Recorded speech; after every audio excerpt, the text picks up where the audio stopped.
This is MC Fireside Chats, a weekly show devoted to the outdoor hospitality industry, hosted by Brian Searl and Cara Csizmadia. You'll hear from special guests that focus on topics to help your business succeed, all backed by Modern Campground, the most innovative news source in the industry.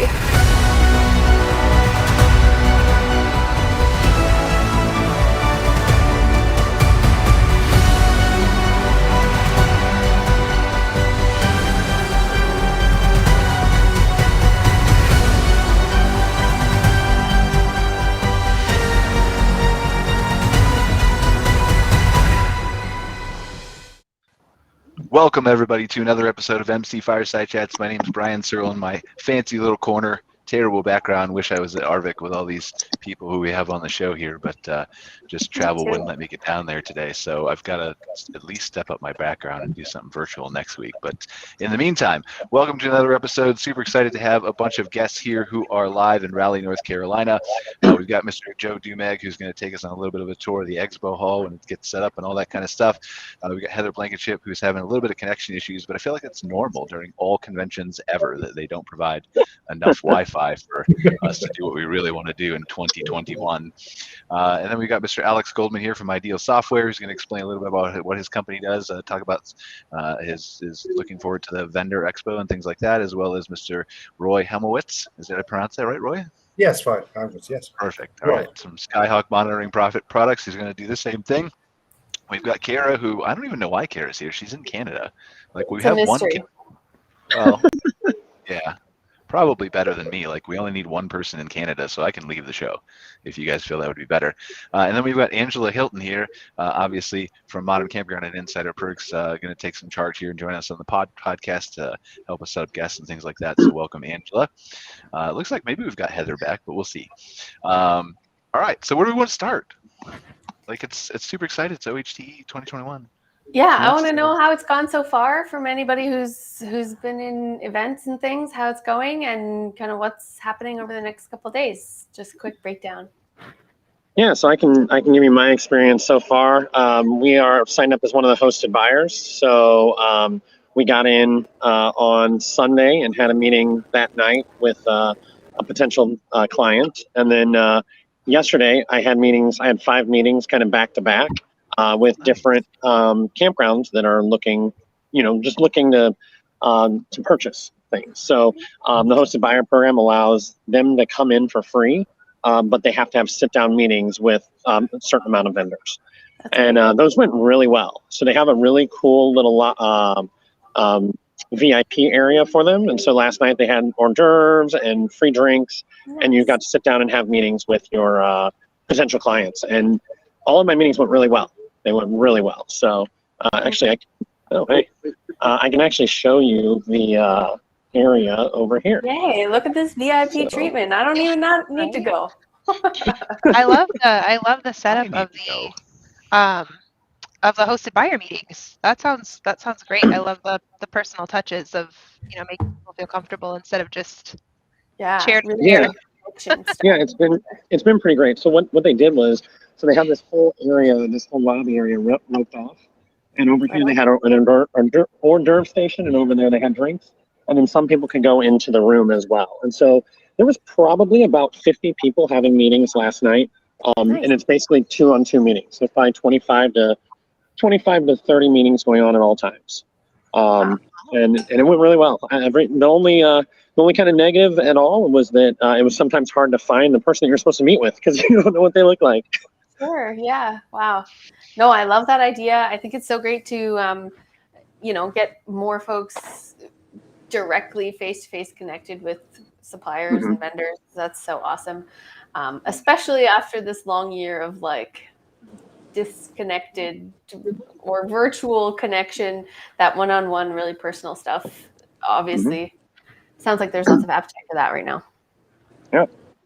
Yeah, hosted buyer went really well for us virtually last year. And again, some of you know, some of you don't. I'm kind of stuck here in Canada, work permit issues, those kinds of things. That's the only reason I couldn't be down there. ARVC with you guys.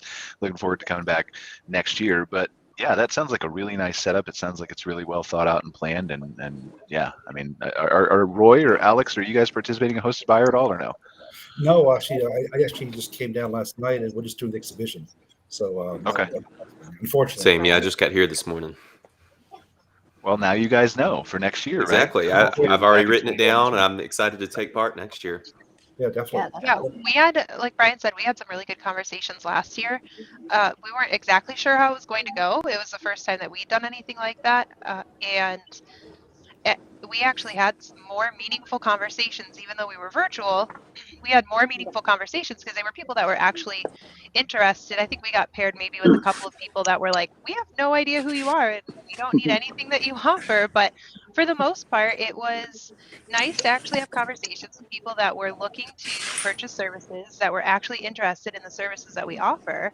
And from that aspect, we had better conversations there than we've had in the booth at some shows. Yeah. So.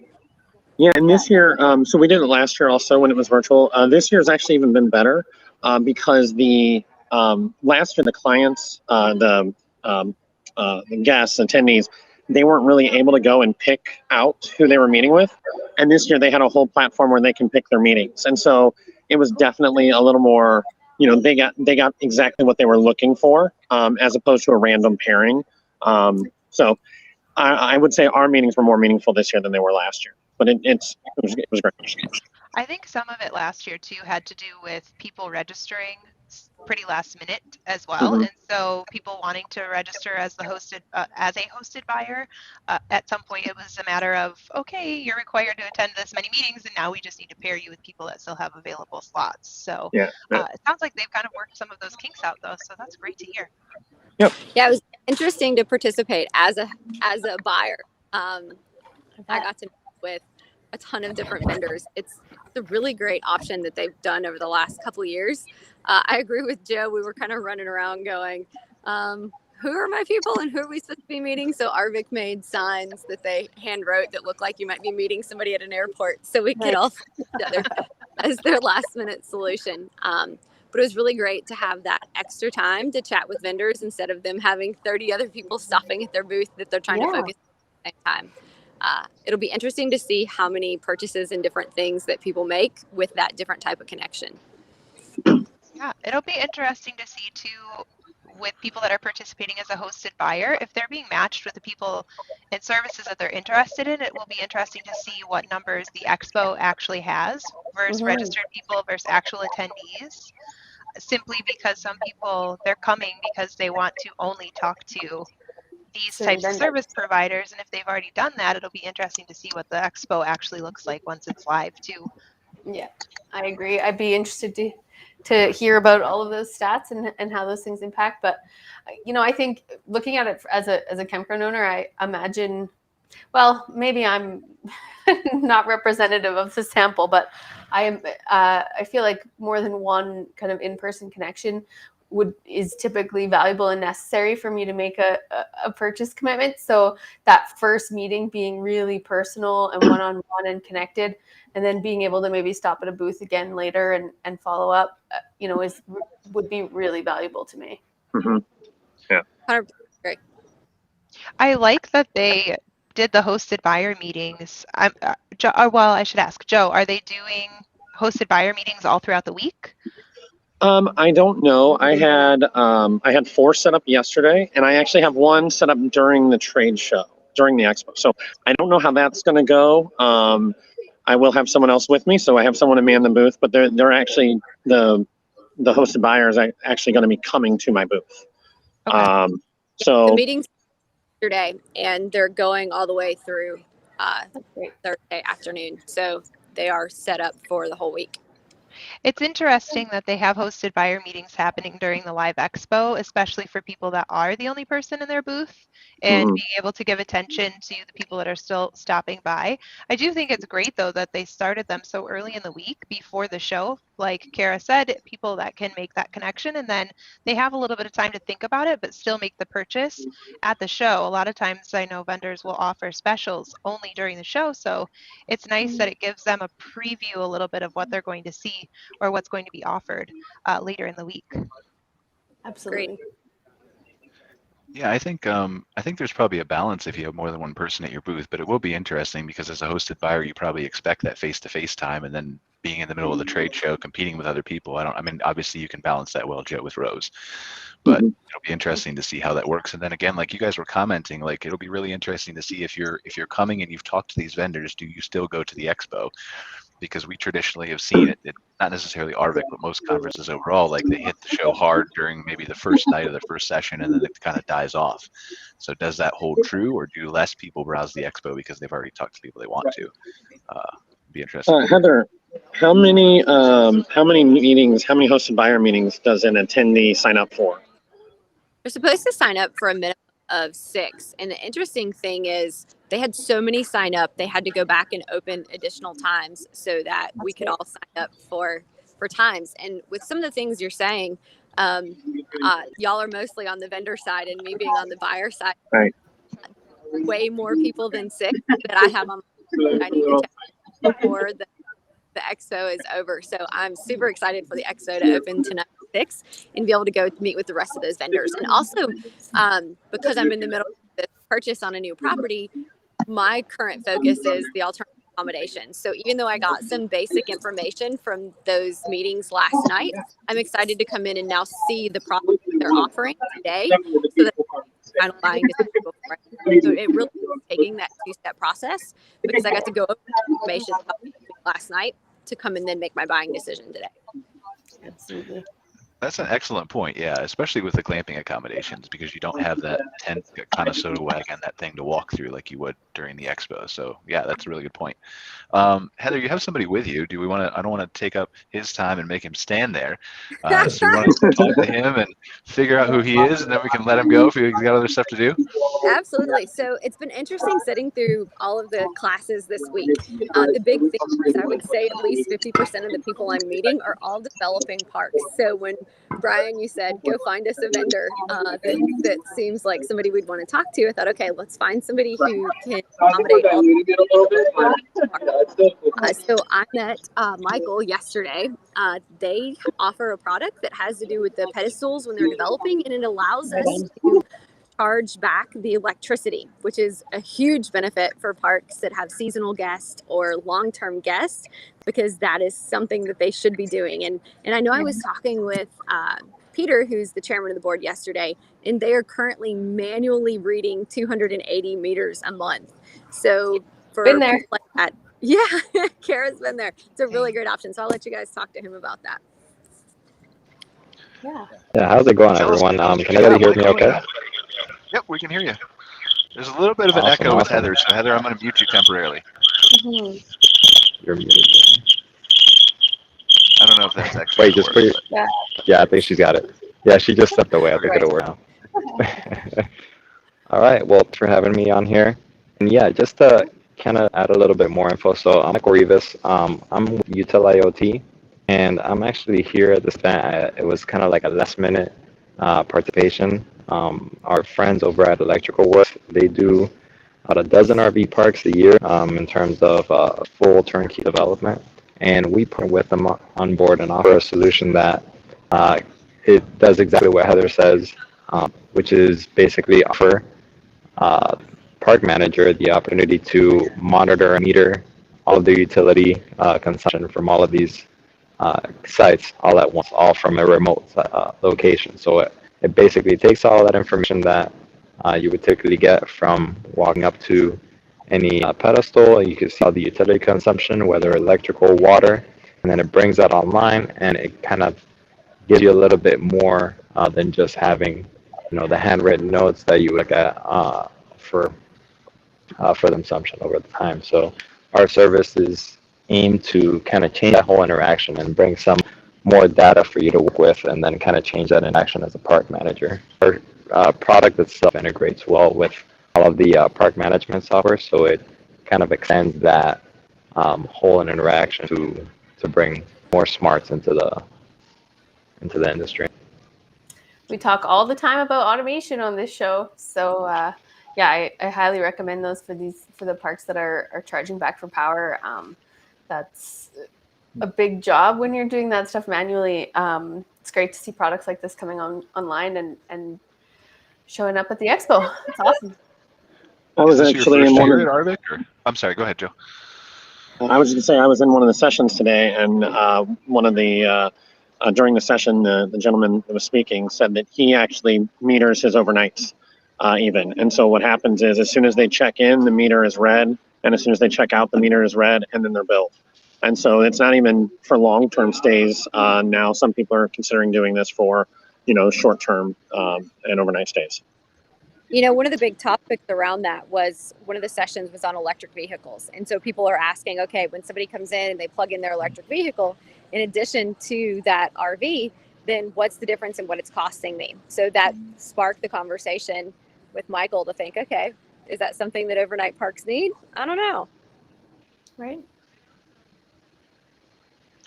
Yeah, and it's definitely it's interesting. I mean, learning about all the technologies and things like that. Go ahead, Michael, please. Oh, sorry. Yeah. So expand a little bit on that. I mean, it really comes down to the kind of the business model that pertains to the particular campground and how you're building that customer on the utility side. For the example that was shown earlier today, where that electric vehicle is showing up, and it's going to take the space, same along with like a towable or something else. It really just goes back to your utility model. If you're charging them, you're passing along that cost to your camper, then you're going to measure it all the same, and you're going to provide that same kind of service to them. So it's no different for day to day. Where it really does change is for the overnighters or the one-nighters, or I mean, I guess the short-term campers that are on site. Those are the ones that it really goes back to how you operate and how you choose to bill for the utility on that end. But I mean, all our service does is it gives the manager the option to see exactly what that is from anywhere, and then it consolidates a lot of the labor that goes around maintaining and operating the utility and billing aspect of it. Yeah, it's really amazing to attend these shows and see all of these new vendors who some are repeat guests, or they've been there years and years and years in a row, and some are brand new and some we haven't heard of. And as the technologies change and the new services and more people develop, just see all those kinds of things that pop up. And I know we've got two on here that we're going to talk to in a second. Alex and Roy are going to tell us about some of their unique products. They're excited. They just got in today, I think, and they're going to attend the expo too. But I do want to get to Heather real quick and touch, because I don't want to cover all on vendors, right? Like, Heather, tell us what's been the campground owner side of the perspective. How the sessions is going, the meals, the networking, those kinds of things. We were talking about this earlier. The food has been significantly better than usual. So they have definitely heard us talking about how we would like to have some edible meals at these conferences, which that's whatever, right? How's the food? Yeah. But from a campground owner's perspective, they did a really good job this year picking the agenda. The classes have had a wide range of things that were interesting to everybody and good topics that my team is dividing and conquering. But like I said before, about 50% of the people here are either interested in developing, or they bought their land and are getting ready to start developing. Our attendance is through the roof. We have double what we saw at the last conference. It's we were at 860, the last count I heard in my board meeting on Monday. So that is significantly increased from the last time that we were in Raleigh. Same with the vendors. The vendor floor is full. You can see me walking past one of the park models here. But overall, it seems to be going really well so far. The class that was overflowing out the room this morning was, again, one on development. That's awesome. Really speaks to how the industry is going. They didn't solve the overflowing class problem, Heather. We had that at your session like 2 years ago. I know. Can have worse problems. That's true. Oh, Joe's got a little picture here of the expo hall. Yeah, from it's a awesome. nice vantage point. Like, we should. Yeah, Joe, can you bring a drone next year? Can we fly that inside the RV? I can't hear you, Joe. Muted. You have a great view, but you're muted. Sorry. I said I just keep one in my backpack. I'll just bring it out real quick. Yeah, Perfect. Thank you, Joe. Totally. Like, you're so versatile. That's service. And you can probably control it from your app too. Yeah. Which we'll definitely have to talk to you about your experience later. So, so sessions are going well. What other classes have they had, Heather? I was in one marketing that was interesting. They were talking about a different type of marketing than we usually hear about, related to how the customer themselves are contributing to their SEO, not just the marketing company that you're using. That was pretty interesting. company works with local small businesses. There's been classes on financing. There was somebody here talking about the SBA and SDA or USDA loans. Obviously, they've got their normal software sessions going on. Kind of the typical stuff you see. The speakers just seem to be a little more. And did you, Heather, did you attend the camp meeting? Has that happened yet? All of the camp meetings have conflicted with my board meetings and my YP this and that. I've got too many roles for everything. Yeah, it's definitely a jam-packed schedule. So Joe's running around the expo hall. Joe, if you find another vendor or somebody interesting for us to talk to, let us know. But let's move to Alex real quick. And Alex, Ideal Software, are you new at this? Is this first ARVC conference?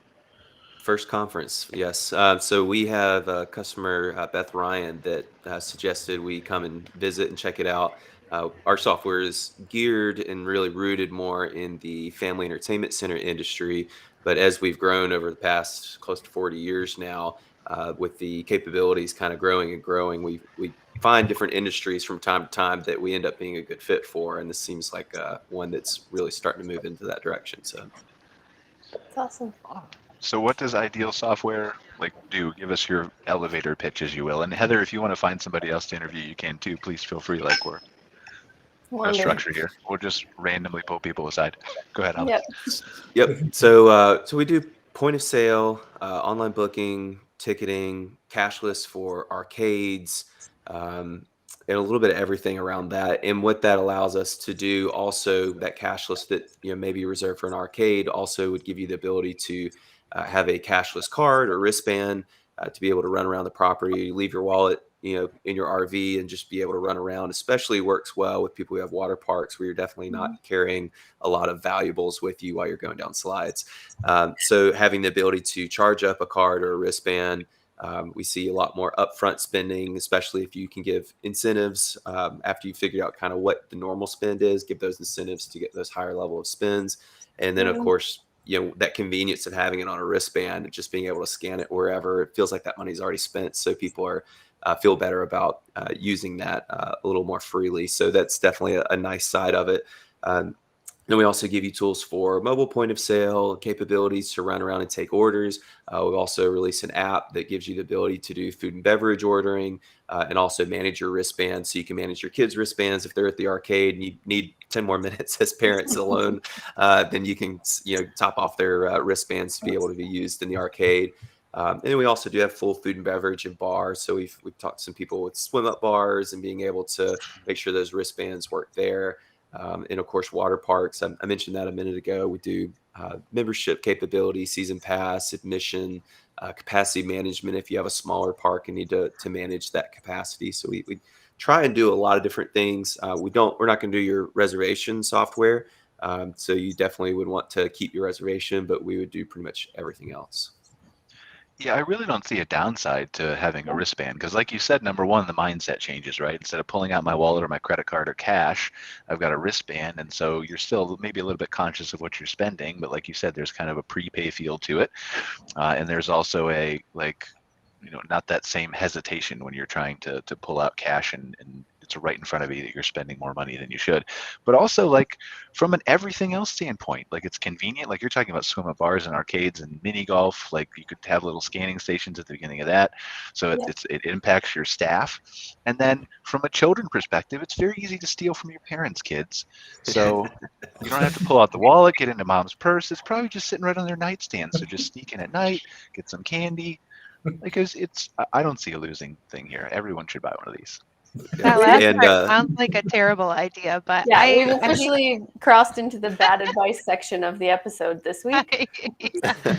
I think it's a really interesting piece of software, and I can absolutely see how it translates well into this industry because, so many people do have all of these different channels of income or revenue streams throughout their park, but it's also a great way to incentivize people to book too, because I feel like you said there's that prepay aspect, so you can offer a 2-night cabin stay in a slower part of your season or an RV site, and you can say it comes with X amount of dollars on the wristband, and when you're factoring it all together, it's not even an expense for you that you're giving them this credit that they get to spend And so you could really go a lot of ways with it. It's really cool.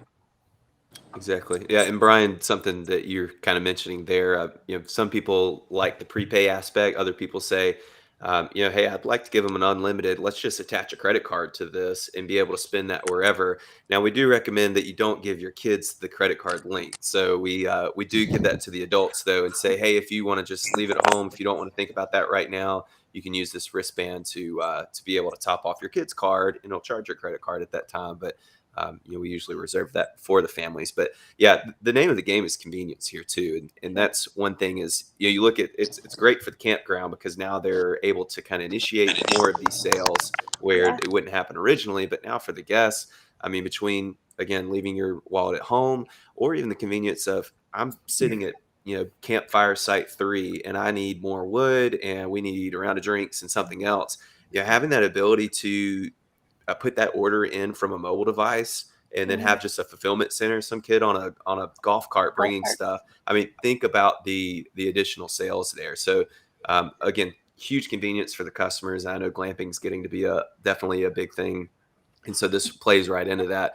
But also just, customer service side and the upside of the sales is huge. Alex, I'm not a campground owner and you should never listen to anything I say.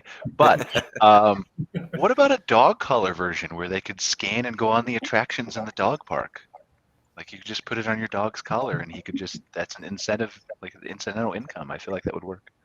Yeah. I don't What do you see think, why Cara? not. You have a dog. Like we could just put it on his collar and then if he wants to go up the slide, there's a little scanny thing where he pays $1 and the campground makes more revenue. Yeah, no, I think that's one barrier to this plan that might not take off. Brian, no one treats dogs like you treat ours. No, yeah. My dog can't go on a slide. Brian, Anyway, so. love talking about your dog. I found a vendor booth that has camper dog treats that you can sell inside the store. So cute. Nice. Yay! Love it. Here's my dog's right here. Like you can see here's my puppy dog. She doesn't leave my lap, so Yeah. she came up to I Canada feel like and the always circle of life is playing right now. Yeah. So. Yeah. Well, we can get Riley a collar and have her charge you $1 per excursion to your heart's content. I have a question for Alex real quick. No, not for me. Go ahead, Angela. I have Go a ahead. question for Alex real quick. I know obviously you guys are not a reservation system, but do you have any APIs available that tie into any of the other reservation systems so that people can, in a roundabout way, track the entire spend of a single customer? Yeah. Yeah. So, like I said, we are new to the campground industry, but we are in talks with 1 or 2 companies right now, looking to expand on that hopefully soon. But yeah, that's definitely in the plans. Yeah, Right I on. could see that being a huge benefit, being able to really, really track and hone in. Because right now you can only track what a guest is spending if you are using your reservation system to sell certain things, but the reservation systems aren't expansive enough necessarily to be, to my knowledge anyway, I'm not a campground owner, but to my knowledge, not expansive enough to be a full-on POS system of every single thing that you sell in your store. I don't think anyway. And so I could see that being a benefit to be able to say, wow, they use their wristband and this is everything that they spent while they were in my park on top of their reservation fee, and being able to really see the value of that customer. For sure. Yep. And that's definitely the beauty of the cashless system. I mean, when they originally get that wristband, they completely fill out all their information, set up a customer profile. And so just like you're saying, I have full view of spend that you're able to see there. And you're also able to do some cool loyalty things on top of that, like saying, hey, if you spend X amount, then you start getting into a VIP club where you get certain benefits. Or even if you come and visit a certain amount of times in a year, then, we can start and put a free ice cream cone on there or whatever you might want to come up with. There's a lot of creative things that you can do to be proactive in getting people to come back or just spend more money while they're there. Yeah, I love think it. That.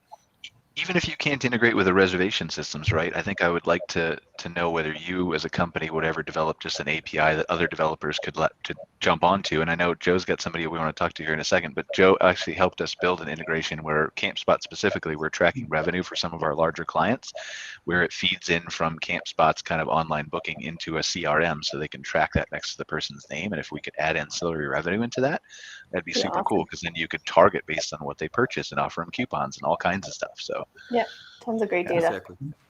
Yeah, and we're built on a lot of APIs. We're always open to collaboration. And that's one of the special things about this company is they're pretty quick to dig in and see what it would take to get that done. So yeah, that's a great idea.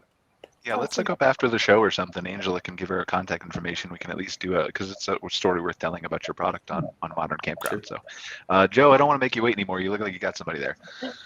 Yeah, so Heather earlier, she dropped off here, but she mentioned that one of the things that she was excited to do and why even after the hosted buyer program, she would come to the expo is to look at more interesting glamping accommodations. And so I'm right here with the huge Conestoga wagon. Well, I'm going to actually, I'll let you, Planescraft wagon. I'm going to let Dennis go ahead and show you around. And hi, everybody. Hi, everybody. Well, we're here at the ARVC show. How are you doing? Great. How are you? Yeah, just great. So I just do this, I guess, and kind of show you the wagon. Let me walk inside and show this to you. Cool. Yeah, isn't that neat? Love The it. wagons are so beautiful. It's Wow. one of my favorite things about any trade show is being able to actually see all of the glamping accommodations and cabins, all of that in person.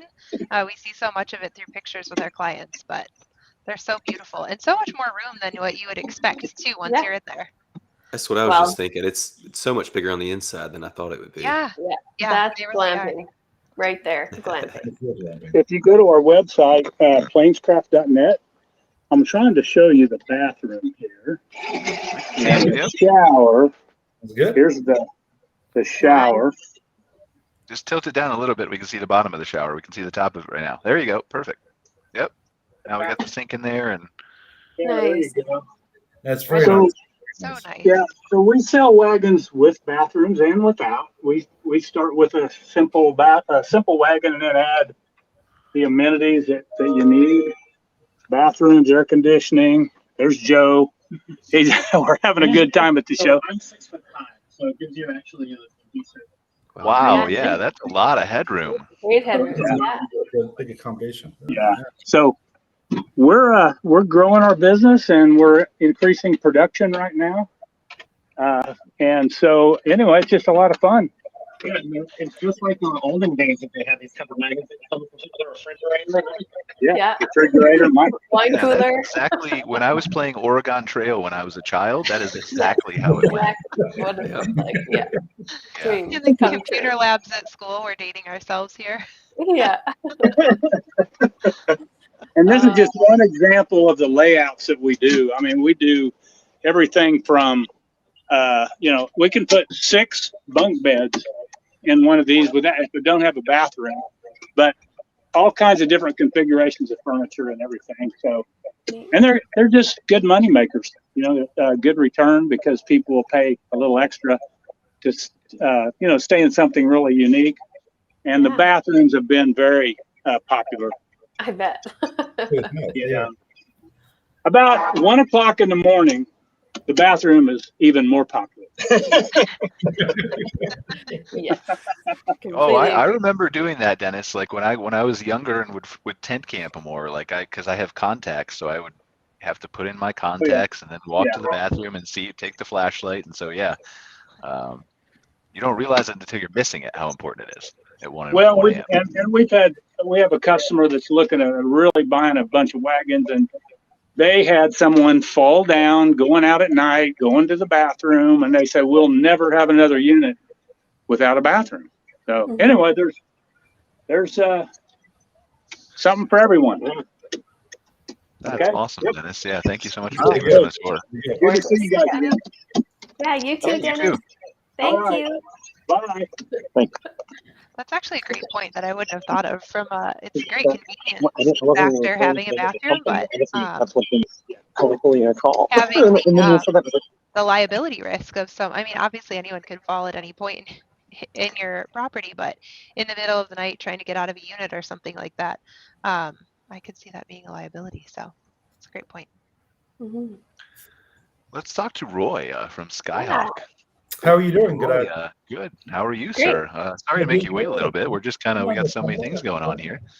No, thank you very much. Thank you very much for having me on your show. Very happy to be here. Very happy to be at ARVC in Raleigh. Very excited about the show.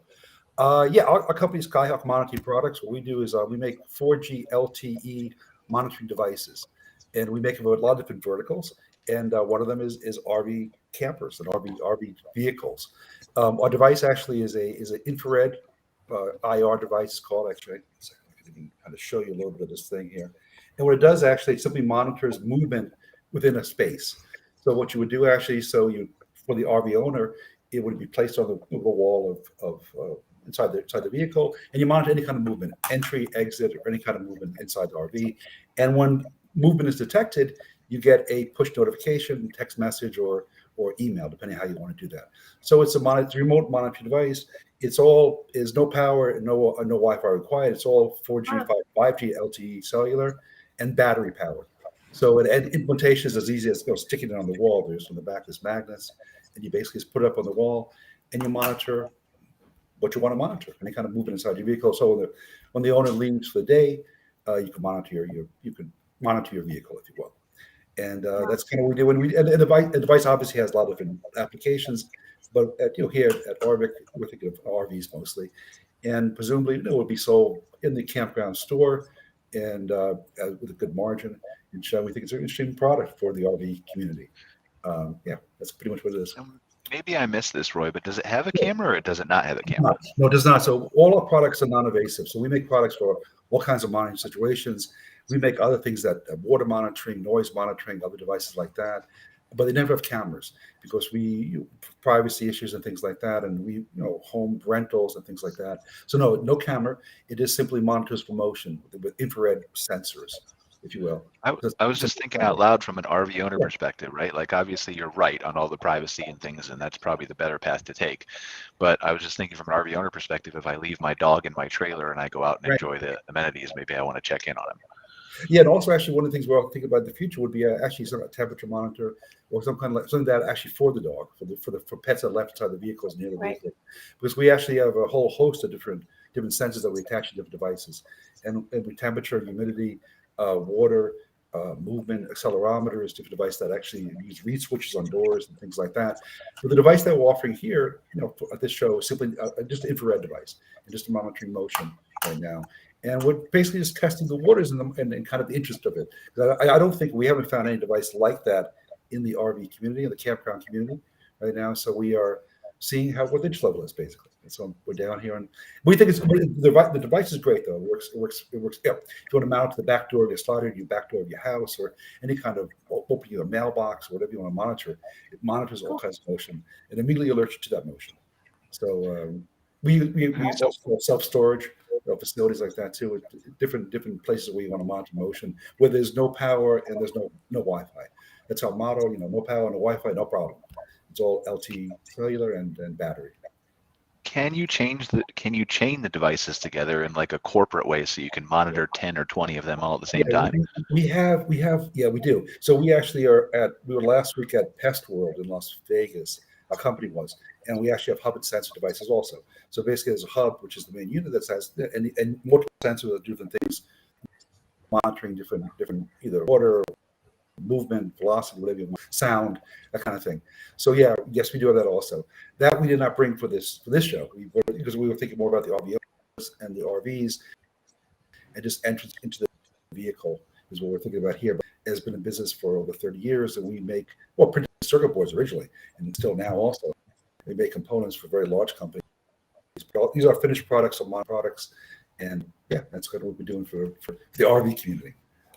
I'm going to give you another sales pitch when you're on the expo floor tomorrow, and that is that you could put these inside owners' cabins and rental units, and they could monitor all of them to see if they're safe and secure.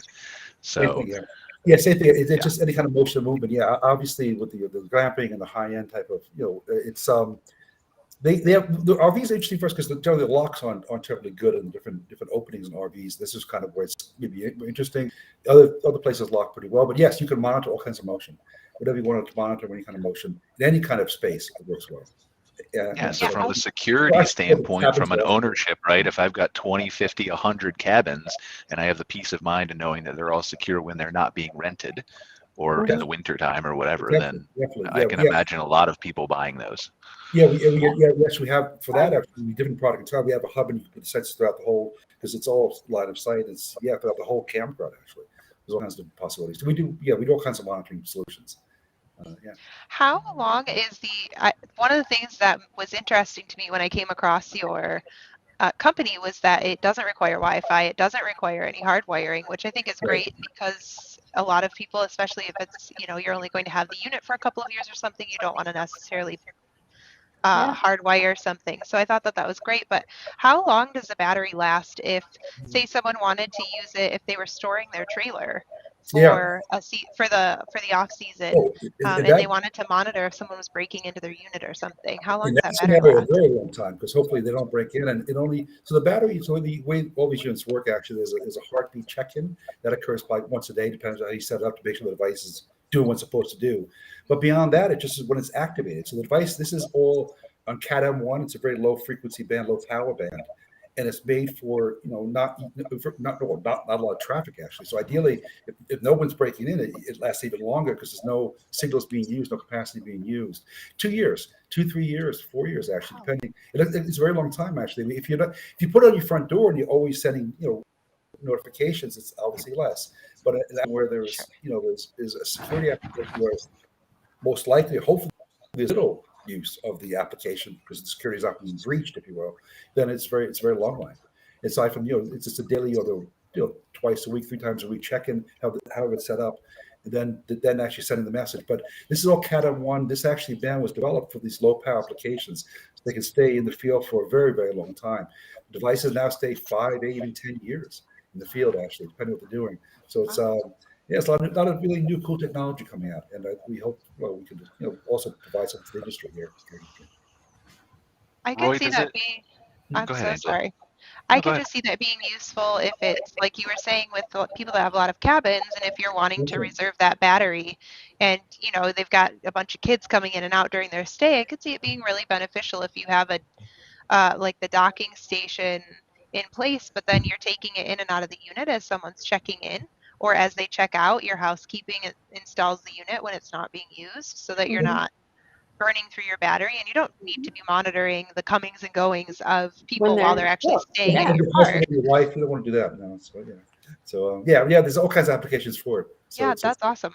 I love that. It's a useful device actually, and I mean, monitoring the comings and goings, like I feel like there's a use case there, and I don't want to leave you out, Roy, because we did have an interesting idea for Alex.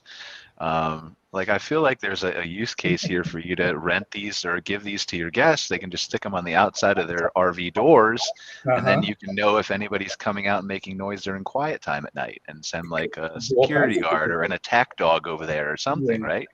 Yeah, there's all kinds of applications to monitoring motion. Sometimes I leave it on my front door sometimes, but I'm not monitoring my wife. I'm not doing that. No. Wow. Oh my gosh, Brian's talking about attack dogs. We all know everybody has breed restrictions, and we all know that's a hot topic in the industry. Well, the owner doesn't have breed restrictions, just the guests. So the owner could have an attack dog. The insurance or policy one of those. Only What about one of the robot dogs, dogs, like the Boston Dynamics ones, right? You could have a robot dog that's just deployed with an automatic gate whenever somebody leaves their RV after 2 a.m. Terrible. Could be all kinds of things. Yeah, Terrible. I see those at every campground we go to. Robot attack dogs. Yeah, everywhere. Every campground. I guess I'm late to the party then. I thought it was an original idea, but yeah. Everybody better snap those up before Christmas. Here they're all the rage this year. Joe, can That's you the walk case, us and around? those in-camper bathrooms are probably a better investment than we originally realized. Yeah. Yes, see? It forces them to upgrade their So this is holistic, right? You can force them to upgrade their accommodations to include a bathroom if they don't want to be attacked by a robot dog. That's more revenue for the campground. It integrates with ideal software because we can track that higher revenue in CRMs with APIs. I never cease to be amazed. Each week, I think that you demonstrate all the clear reasons why you're not a campground owner, and then the following week, you surprise me with a new reason. To outdo himself. I know. Sometimes he says things to me, and I'm like, how does one even come up with that thought? How does that thought even enter someone's mind? I feel that he has to have a bet with somebody. You know, there's words that somebody gives him like 5 words, and he has to use them in a sentence during each show. So I don't think the only way so, it's but possible. that's actually a really fun idea. We should see if we can orchestrate that, Joe. We will. We'll start that next week. That's fine. Sounds Yeah, good. Angela or Cara, you give me the words. You guys decide. So Brian, you wanted me to walk you around a little bit, and can you flip the camera around and maybe just kind of walk through and show us the expo floor and talk to us while you're doing it, or does that work? I don't know if I can flip the camera around, but in either case, that works too. Yeah. Oh, that's nice. It's very nice. This is a glamping tent from Davis Tents, and so they're not here, so I'm not going to go into their tent, but can look around. There's 2 beds. Oh, that's pretty. Yeah, and it's on a nice wooden floor platform. So, and then over right next to it, over here, is a treehouse yurt. Love it. So they have only half of it set up right here, but it just goes and wraps around the tree, and then it's like a yurt. I don't know. I haven't talked to them, so I don't know if that, if it's off the ground or sits on the ground or how that works. But I saw it and I thought, well, that looks cool. Yeah, you could what if you build like a realistic looking tree and have like a elevator, like a bellwaiter inside it where you can send the food up and yeah. Who put bellwaiter on their word salad list for Brian? Yeah, I was gonna say, did we start the game already? I can do this. I know I can do this, so we're gonna have fun. Challenge accepted. Yeah. What else you got, Joe? Well, actually, I'm coming over here and you'll have a familiar face. Casey's over here playing bags. Oh. Hey. Hey. Playing what? Playing cornhole. Right on. So every year bring something to the table here. I heard there was going to be liquor. They can beat us in bags. They get free reservation software for a year. So that's right on. They said I heard there was going to be beverages. We have beer and wine the whole time, of course. See, look at Cam Spot go. Dangle the carrot of alcoholic beverages, and that seems to help. Going to make them a very popular booth. They're going to be a popular spot. Mostly Drinks for and vendors. cornhole. We'll see more vendors, but that's okay. Casey will probably see a lot of my tonight. booth a little closer to you. Yeah, good seeing everybody. Nice. Yeah, they always do something elaborate. And I know a couple of the people are probably doing it too. I remember Staylist in 2019, I think, had a little what was it, a storage container that they cut out and had their booth set up inside. And so there's always kind of really cool elaborate setups. Yeah, we'll come over to the dirt. They actually brought an RV in here, so I'll show you guys that too. I think the real question that I'm dying to know is, are there puppies? Right? I have not seen any. We heard that they were going to do it again, but I have not seen it. That was a Paula thing, and Paula's not there, so. Yeah. They were planning to do it. Well, when they had talked about possibly having in person last year, they said they were going to bring it back. And honestly, that's the only reason that I went to ARVC in 2019 was there were puppies. Don't tell ARVC that. You're not supposed to say that out loud. I'm kind of sort of only kidding. They'll bring the puppies back then, hopefully. I mean, you walk out of the banquet rooms and there were literal puppies that you could just pick up and cuddle. I don't know how there's anything bad about that. Agreed. Yeah, so you can see here. The dirt. Nice. Love Yeah, that. they brought in a little Class C or Class B van. So nice. Ooh, Very cool. Can you win that? Can you enter me for? Is there a draw? Yeah, can you just I should look. for the rest of the show, enter Joe? all Can of you us. just stand there and enter all of us and fill out the forms, and we'll just watch you? I don't think it has a drawing, unfortunately. Dang. Maybe we can just create one. we can convince them let's that just auction it off was their actually. van and they won't even know it. Yeah, you're going to give it away for Live on them. the show. We have 9 minutes. You guys are so, Just have you're like so Tom kind. or whoever like wins it show up and be like, hey, that's mine. I won it. I won that. Yeah. Unfortunately, all of the people that they have 3 people at their booth, and they're all busy talking to people right now. So I couldn't Well, that's a good ask problem some to have, questions. so. Yep. Great. Yeah. It's awesome. Trade show hasn't even started yet. They're Oh, where's doing your well. booth? Where's Where's your booth? Right by it, Well, let's actually. go, man. right under the 500 sign. Mine is not near as interesting. I didn't bring my Class A motorhome in here, but that's our setup. Right on. And unfortunately, since we're traveling right now, we did not get to bring our 6 foot tall Android phone. So it didn't fit in my pocket. So next year. I know, and some like I would probably have a booth there, like if my booth wasn't stuck in Missouri at someone's Pretty house. sure your booth's at because my I was house. a- Yeah.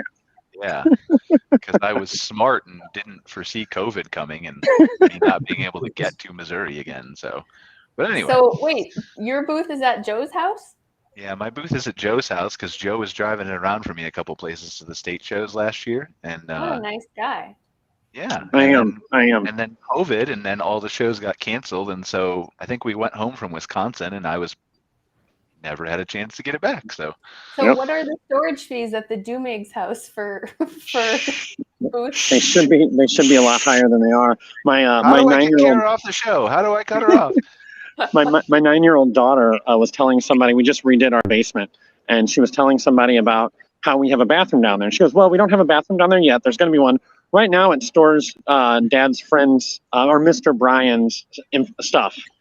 So Wow, Yeah. You should be charging some fees. seriously. Yeah. I can offset that with good like sidebar advice for your children as they grow. I'm really good at that. So. Careful what you wish for, Well- Joe, or Brian might ship like I'm sorry, like 6 or 7 perky robots to your house, giant ones for your children to have. So I think if I Robot charged, I think if I started charging a little bit to Brian, he would be more inclined to send more stuff. Send more things, He's like, yeah. I'm just going to do this to annoy him, and even if I have to, I'm gonna get my money's worth. Rose so says here- she's on board for storage. Yeah, Rose is in. So what is this? This is some What is like water equipment for kids to play on.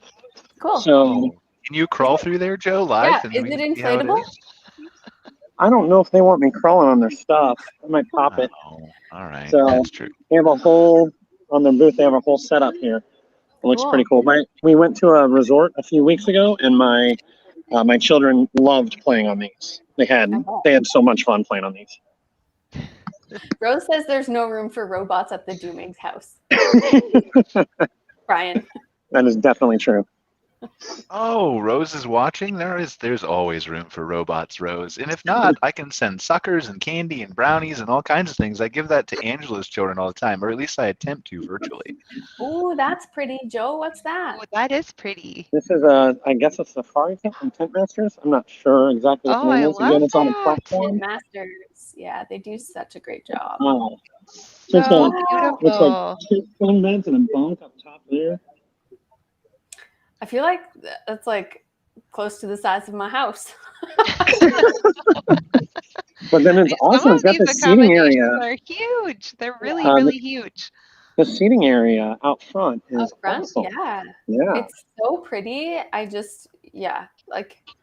love it. I want one of those. Well, Here, we can I'll send you a Joe, brochure. we're going to start a drawing for that one too. Send me the draw for Just that one. enter Cara and no one else. We're just raffling people's things off without their knowledge. It's fine. And then here's a Oh, bush that's cool too. safari tent. Neat. Nice. So this is actually like a real. I mean, it's heavy. It's heavy material. But Canvas, it's supposed to be yeah. a real style tent, but Wow. it's got. I don't know if that's a second room or if that's a bathroom. Very dark. Oh no, It's it's a just a little second dark. little seating room. Oh, sorry, it's too dark for you. No, that's okay. They have it has a second room in there. Neat. I guess just to use as a seating room or a sleeping room for kids. It's probably big enough to put in maybe a twin size bed. Nice. Okay. Yeah, see, that gives And you all then- kinds of different accommodation options that you can put in different areas of your park, and you create little villages and all kinds of things.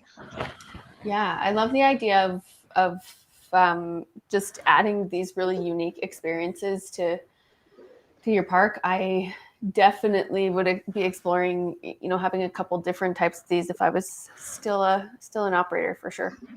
They're not here, but we were just at Cherry Hill Park in Washington D.C. and they have these glamping pods.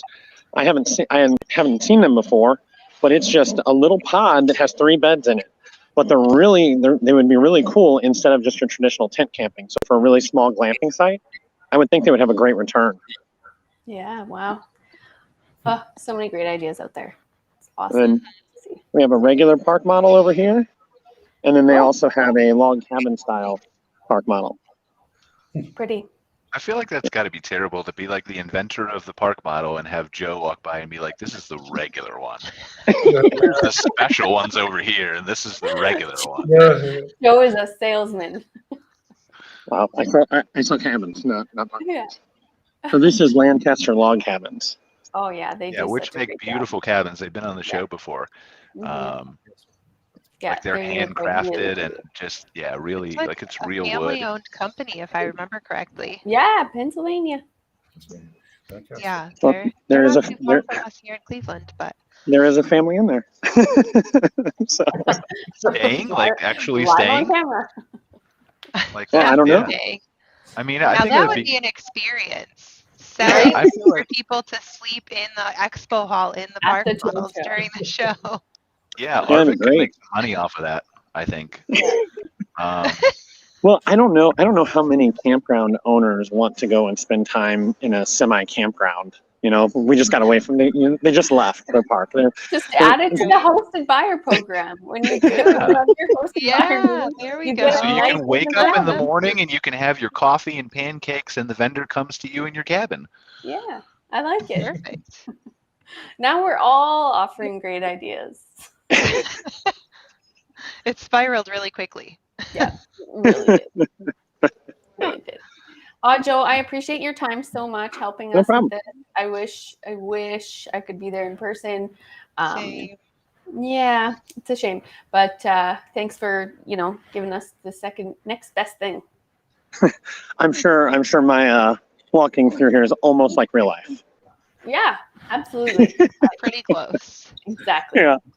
Well, next year That's you're what going to we have go the for drone, next and you can get some VR 3D goggles that we can tour, and it'll. You're gonna be have to close. ask Rose if I I'll can be buy a there. drone for that. I Rose, already checked. She said yes. yep, done. Rose already said yes, so.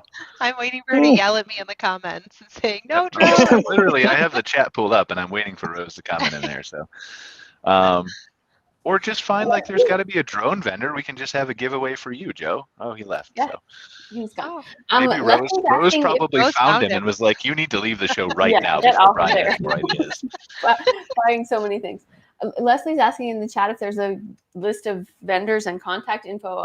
I'm guessing that's at ARVC's website. Yeah, I think they have the list of the vendors. I don't know if they provide the contact information, but Leslie, if there's anybody that you want to get in touch with, just shoot us an email, and I'm sure between all of us on the show, we can figure out how to get you contact info or something like that. But So, some of the profiles, if you're looking at the actual OHCE website and looking at the list of vendors, when you're looking at the floor plan, then you can click on different booths and you can see who's where. Some of them built out their profiles and some of them didn't. So that's actually how I found the people that joined us today. So the people that actually had information saved on their booths for contact is who I contacted. So yeah, it just depends on who you're looking at. So I'm going to, Leslie, just pop this into the chat on the Facebook channel too. It's just the OHCE website. I will get that in there for you. I could also just PM it to you. Rose said she was distracted, but it's too late, Rose. Sorry. We already said that he could get a drone. Oh, he's back. Joe's back. Oh yeah, maybe he was getting the drone. That's why he left. Joe, Yeah. Joe can buy a drone with the storage fees he's going to make off of Brian. It's fair. It's a valid point. There we go. I like it. That's funny. Storage for drones. It's a new company. Yeah, direct trades. We only accept payment in drone. It's an awful business model, Joe. Just so you know, Brian's going to run with it. Just wait. Like, I see it on the tip of his tongue. He's ready to go. Guys, this is really spiraled so quickly. I just I know we're almost at an hour we're anyway. almost out of time. Do we have any parting thoughts? Let's give Roy and Alex, who are still on with us. Do you guys have any parting thoughts? Tell us, for the people who might be watching who are at ARVC, booth numbers, times of the expo that we're going to be there. Yeah, well, I'll move to 526. And we're there whenever it's open. I think 6. Alex? Yep. Oh, I'm sorry. Roy was Please just jump cutting on in that. and out a little bit. So yeah, Roy, one more time, Roy, your booth 526. 526, 526, and Nice. tonight 6 to 9. And Okay. 8 to 4 was the show. Right on. Okay, Drop on 6 to by. 9 tonight, 8:30 to 4 tomorrow. Cool. Alex, booth number? And Ideal is at 1417. It'll be same time. 17. Okay. Unless we're over at Camp Spots getting a beer. Right. How did they number those booths? Like, is there really 1,400 vendors? Or did No, they they have just- blocks. They have Yeah, they have blocks every 100. So every row is a new number. Got it. Okay. And I'm at 512. That seems like it would be easier to find, so they put some thought into that, hopefully. It looks like Yeah, it and they sounds- have big banners. You can see right above my head here. They have big banners on which row you're on. So if you're looking for the 500, you would just go to the 500 row and look. Nice. That's great. When I was looking over the vendor listing for this year, for me anyway, I feel like there were a lot of vendors listed that I haven't seen in the past. And so I thought that was really interesting and also really cool to see some new products, new faces and things like that in the industry and at the expo. So hopefully there's people quite a few. find some really great things. Yeah, that's awesome. And I put the website up there. Thanks, Cara. It's replying to Leslie Pringle, but also for anybody else who wants it, arvc.org/OHCE. Obviously, it's probably too late to fly to Raleigh and attend the show. Maybe not. But Well, go on there, I browse think some I of the was- vendors. I think I heard that they don't have any more full registrations available because of food orders and all of that stuff being completed and Okay. kind of maxed out their capacity. So Yeah, I heard that too. But there's a really great list of exhibitors and stuff on via the link. So for anyone who can't make it down, but is interested in anybody we chatted with today or anybody else on that list, there's contact info and lots of great stuff available there to check out. Awesome. Well, thank you, Joe. Really appreciate your time taking us around the expo hall. Thanks, Alex and No Roy, for problem. joining us. Thank you to Heather. She had to drop Thank you off, very but much. really Thank you very much. appreciate her insight into the education and the things that she's attended to. As always, Cara, appreciate you being here with us. Angela, appreciate you being here. She'll be a regular part of the show going forward. That's from Modern Campground. And then, I don't know, do we have any parting thoughts? Anybody else want to say anything, Cara? Angela? No, I think it's always a fun time for this industry this time of the year where, there's a bit of a shift for certainly those parks that are more seasonal, but I think, there's lots of folks all over the place at conference, the dealers and both the US and Canada are gathered in Vegas right now as well for their convention. So lots of cool, exciting stuff happening. It's great to see the industry continue to grow this way. Love it. Yeah, I just want to reiterate again, like Roy, Alex, make sure that you stay in touch with Angela. We'll write some articles for you on Modern Campground. Yes, thank you. We want to keep telling those stories, and that we are providing coverage of ARVC on moderncampground.com. We're also doing some coverage on RVDA's convention that is happening there in Las Vegas. So super excited about that stuff. And as a reminder, as always, we are syndicated as a podcast on all the major platforms, Google, Spotify, Apple, all those kinds of places. This episode will be available afterwards on mcfiresidechats.com as well as all of those platforms. And so we hope you'll join us next week. I think our topic's a little bit in flux. We're trying to get a couple people on who are going to the KOA show and some other people there as well. Do we have anybody confirmed yet, Angela? Or are we still working on that? No, not yet. We're still working on it. Yeah, reach out to us, guys. Anybody in the audience that's attending those shows, please get in touch. Yeah, as that would well. be great. We'd love to chat with you. Perfect. All right. Well, thank you everybody for joining us again. We will see you next week, and have a good time at ARVC. Take care. Bye-bye. Thanks. Have a good night. Thanks, guys. Okay, thank you. Bye-bye. Bye. Thanks for watching this episode of MC Fireside Chats, hosted by Brian Searl and Cara Csizmadia. Have a suggestion for a future show or want to see your campground or company as part of an episode? Email us at hello@moderncampground.com. Join us next week for another episode. And don't miss the latest outdoor hospitality news and commentary from around the world at moderncampground.com.